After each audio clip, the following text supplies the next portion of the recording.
Okay, so this is going to be a quick role play if we're in the BDC. It's going to be a little bit different than the previous modules. Okay, so ring ring. Hello? Hey, can I speak to Malik, please? Speaking. Hey Malik, my name is Sean Bradley. I'm calling from ABC Motors and AutoWeb. Did I catch you at a good time? Yeah, what's up?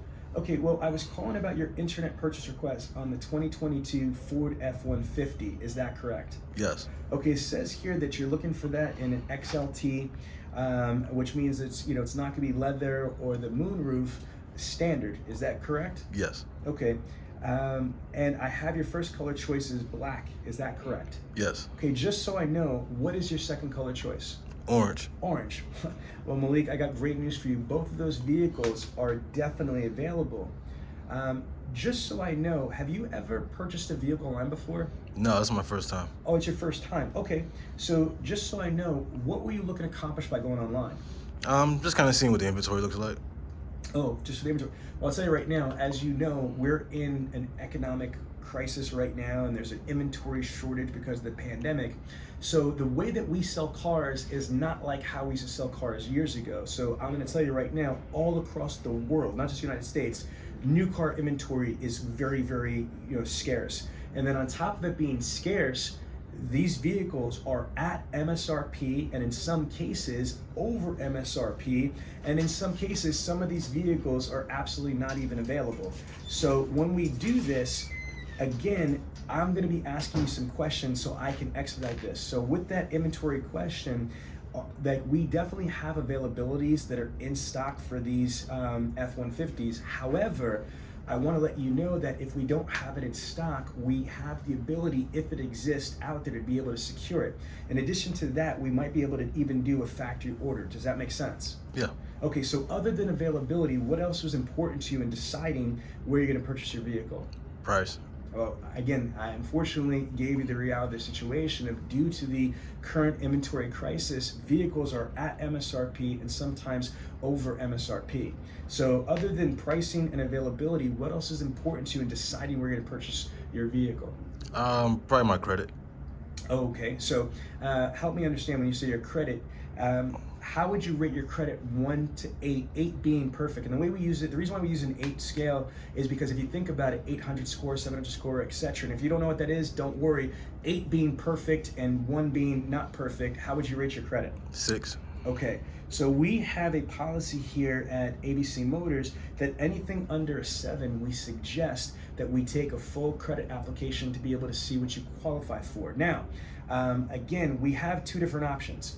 For me to give you the most specific, realistic expectation, I will need to run a full credit application. However, we have what's called a soft pull, which means that I can turn around and do something that's not going to be a hard inquiry on your credit. It kind of gives me almost like a peek, like a quick peek of what your credit situation is. Would you like me to just give you an estimate, or would you like me to kind of go in forensically because you have less than perfect credit? You can give me an estimate. Okay, perfect. So let me get some other details in here. It's going to be really important. Just so I know, what kind of car are you driving right now? I got a 2009 Pontiac. Okay, you should ask me, why do you want to know that?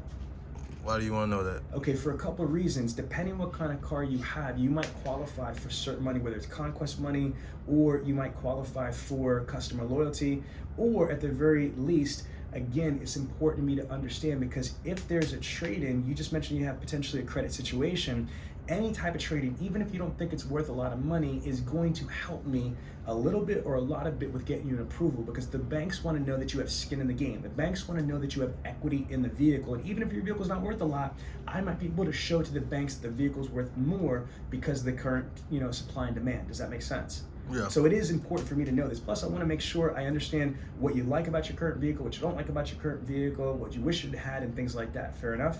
Yep. Okay, so now I'm going to go through. Stop there. I'm going to go through all the questions on the vehicle: year, make, model, color, mileage, condition. Do you have a payoff? The bank, VIN number. Are you looking to trade it in? Yes or no? Have you had the vehicle appraised? Yada yada yada. I'm getting all that information in. Next thing I'm going to say is this. Let's go back to role play. Okay, Malik. The banks recommend. They don't require, but they recommend that you put 20% down. They're gonna say that because, again, if you have 20% equity and it's called a tier bump in your credit. So if you're a tier 3 credit, it's an automatic tier 2. If you're a tier 2 credit, you're automatic tier 1. What does that mean to you? It means that you will get a better interest rate and a lower payment if you put at least 20% down. So are you comfortable with putting at least 20% down today? No. Okay, fair enough. How much were you comfortable in putting down today? I got about 2,500. Okay, so 2,500. Now, in addition to the down payment, are you also going to be able to put down your tags, registration, motor vehicles?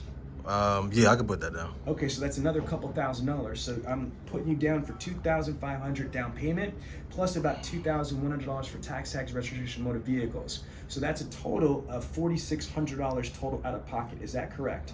Yeah, that's correct. Okay, now, most people, when they're purchasing a vehicle, they have created for themselves a budget for themselves. Do you have a budget, your monthly investments you're going to have on this car? Between $500 and $600 a month, I could do. Okay, $500 or $600. Okay, not a problem. I'm going to work to be able to do that, but just so I know, if you had to. Now, Malik, only if you had to, are you able to come up more on a monthly basis? Maybe $675? $675? No, probably not. Okay, so then what could you come up with only if you had to, Malik? $625. Okay, $625. All right. Now, Malik, with your permission, I'd like to send you over this credit application so I can see your credit situation and be able to structure the scenario for you. Okay. All right. Now, stop narrative, keep the tape going. So, I've thoroughly qualified. So now, this is for any internet or any BDC. This is a little bit different process than our current dealer synergy process, because our current dealer synergy process is after I'm qualifying this and I'm identifying, I got to about step 6. I didn't go through the value package proposition because I didn't need to yet, because that's step 7. I don't believe that I got past step 6. Why? Because they let me know there might be a credit situation. So now, this is specifically relevant to your particular dealership. If your particular dealership doesn't care if they got bad credit, no credit, if you're the NRBDC and says bring them down, then bring them down. Then you don't turn around and deviate that. You would continue to go to steps 7, 8, 9, and 10, which is basically value package proposition, transition and validate, and etc. And I did them out of order on purpose. You know what I mean? I'm just kind of giving you the range of stuff. The big thing is you still need to provide value. You still need to, do the trial close. You still need to, do that. And why are you doing that? To sell the appointment. If you've got somebody that's got bad credit, you don't really need to sell them on why they should come in. The most important reason why they should come in is because you could get them an approval. All the other stuff is important, but the most important thing, the preeminent thing, is the approval. So that's why I deviated from that to gather this information. Now, all this stuff I got is gold, because now I could take this to my manager, and I not only have a credit application that's been, ran. Now they can look at the credit application, and they can also look at all the 4 square elements. What my prospects' wants, wishes, expectations are. What kind of vehicle they have. Is there any equity in the car, potential equity in the car, or are they upside down at equity? I understand how much money they could put down for their initial investment versus their monthly investment. And I hope you noticed that both times I asked for the money from the prospect, I didn't take what he said. Malik first said to me $2,500, and I hit him with an assumptive bump. I assumed, you heard what I said, so Malik, you're still going to put down, your tags, registration, motor vehicles. That's a bump. A lot of people sometimes just take the $2,500 and just leave it there. I didn't. I wanted to go above and beyond so I could get as much money as possible. Same thing when I asked for the monthly investment. He said $500 to $600. I didn't take that. I said the words, if you had to. Malik, I'm going to try to make it that you don't have to, but if you had to, can you at least go to $675? He said no. And I said, what could you do? He said $625. He just bumped himself $25 a month.